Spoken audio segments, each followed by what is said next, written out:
to the channel. Blue Oval Dude here. Today we're working on the rear diff of the Zephyr. We're in the process of putting in our 31 spline axles, and part of that process is rebuilding this baby right here, our 31 spline traction lock. So today I'm going to go into how simple it is. Anyone can do this that has basic knowledge of any of this stuff. I'm going to show you how. So if you have any doubts that you can or can't do it, either way, we're going to show you can do this, and you can freshen up the clutches in your Trac Loc. Whether it's a 28 spline, 31 spline, whether it's a 7.5, 8.8, 9-inch, etc. You can do it. We're going to show you how. And then we're going to come back, and maybe you've seen or will see my other video, which we're assembling our 31 spline into the Zephyr. So we're switching all that stuff over, and I go through and I show you how to do that, and just simply how to do it in the process to it. It's not that bad. You can do it. All right, let's get to this. Hey, back again. I just want to show you something real quick. A couple things that are improvements over the 28 spline. I'm just going to show you real quick. So, right over here. So, check this out. The cross pin. Can you tell the difference? Which one is the 28 spline and which one is the 31?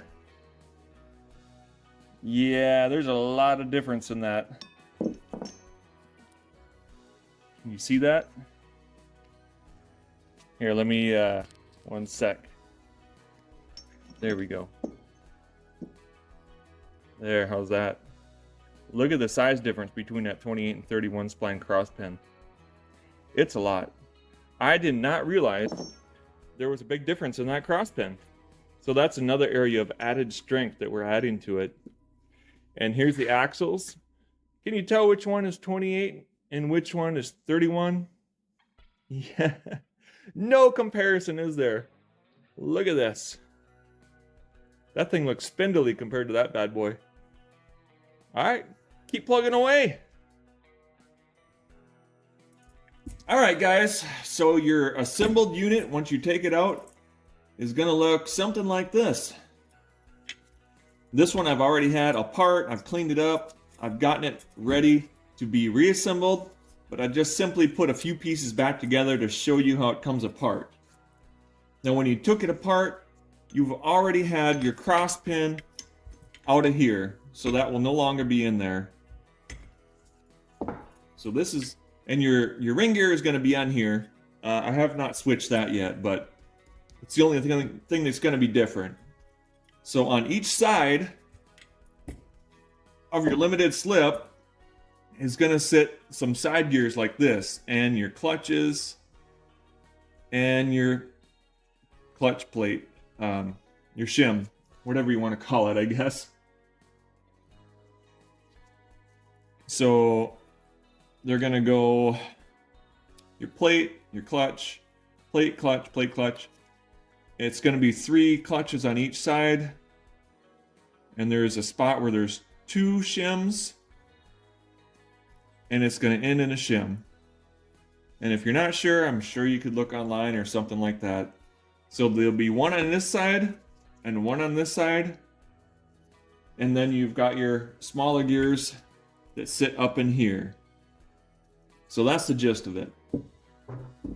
So to take it apart, you knock this S-spring out of here. So you can just take a hammer and a little punch or something and just tap it out.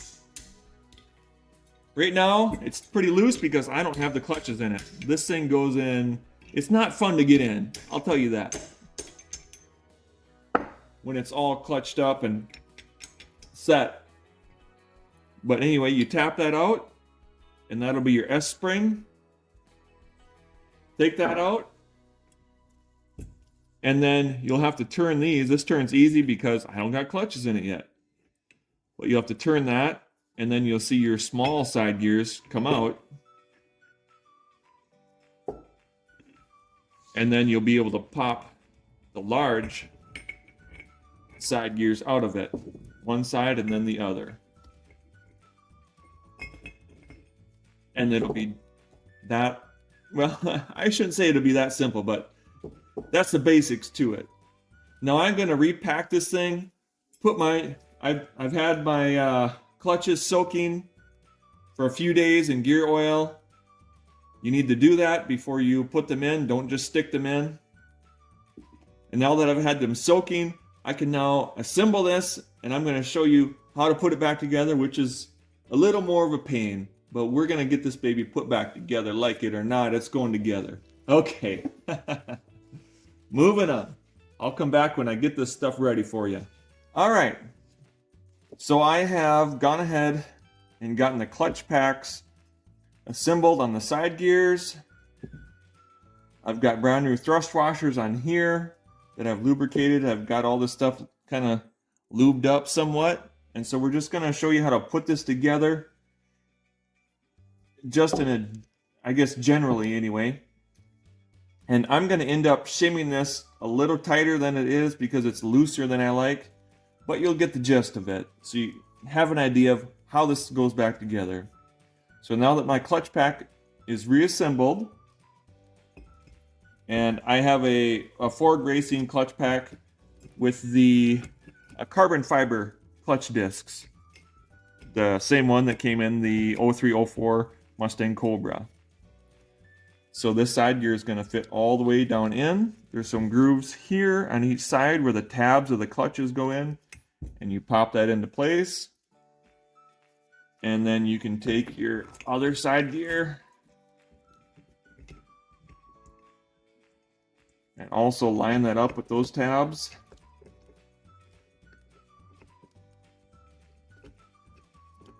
Might take a little finagling, and oh, there it is. Went up in there.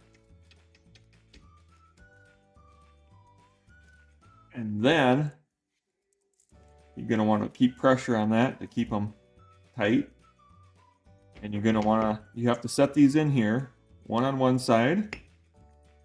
And take your other side gear, put it over here. And you'll have to kind of, it might take a little trial and error to get these things in the right place. But you want them in the same spot inside of the Trac Loc. And then you spin your side gears. And you try and get them located, which can be a pain. I'm just warning you now.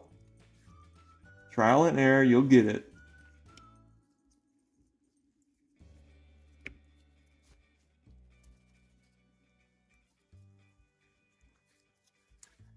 Just kind of turn these and work it. Sometimes it'll hook in there. You want to make sure it's not hooking. And hopefully it works out once you get it in there.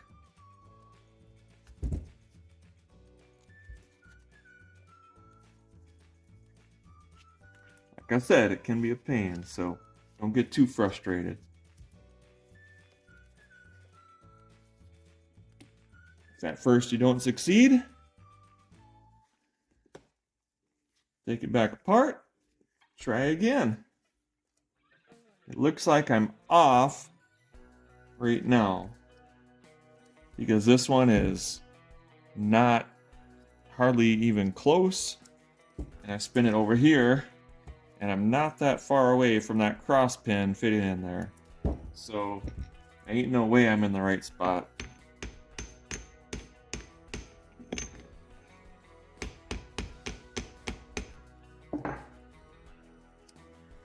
So let's start over and do it again.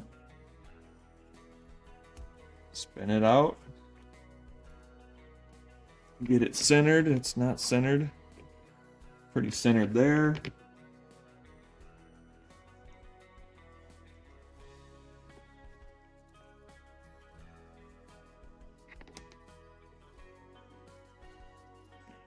That looks fairly good.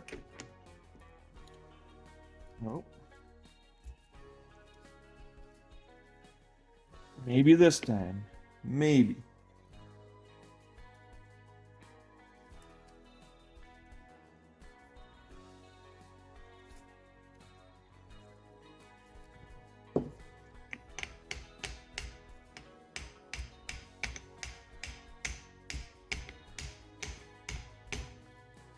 Close.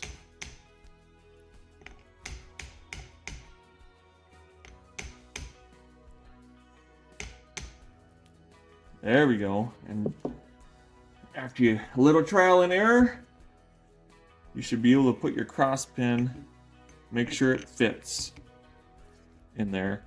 And well, a little tap, I know this is gonna go. But I hope you can see that. After you get that lined up, and both sides look good. Oops. Both sides look good. Lined up with our hole for our cross pin. Then you want to take your S-spring. You want to put it in here. And you want to wedge it in there. And take a big hammer and tap that puppy down into there. And you'll get it into place. Make sure this is centered. As soon as that's done, this baby is ready to be reassembled in the transmission. It's really that easy. I'm going to show you a final shot with this before I put this thing back. Did I say transmission? I'm sorry. In the differential. It's almost ready to be reassembled and put into the differential. I'm going to show you some final shots after this is all assembled, but it should look just like it did when you took it apart. And so your axles go through these holes, and your C-clips are going to go through here and here under your axles. Through here and here. And there's a hole where your axle is going to go in. I hope that makes sense, just like that. All right, I'm going to put this together and show you a final shot of it. All right. Here we have the fully assembled and freshened up traction lock. This thing, I built this thing. When I put it back together, I put this thing tighter than I've ever put one of these traction locks before, and it was a pain. This thing was so frustrating it might make a preacher cuss. It was something. So anyway, there it is, all put back together, just like I was telling you. And this is going to be assembled in the Zephyr, and we will have 5-bolt, and we will no longer have 28 spline axles. We will have 31s. I'm going to put my ring gear on this baby, and I'm going to get it assembled back in there, and you'll probably see that in the other video. So, all right. Thanks for stopping by. Thanks for watching and hanging out. Remember, keep racing, keep wrenching, keep having fun with your hot rod. I hope I have encouraged you to do something on your ride and to have fun with it so you can get out there and enjoy it more. We'll see you next time. Later.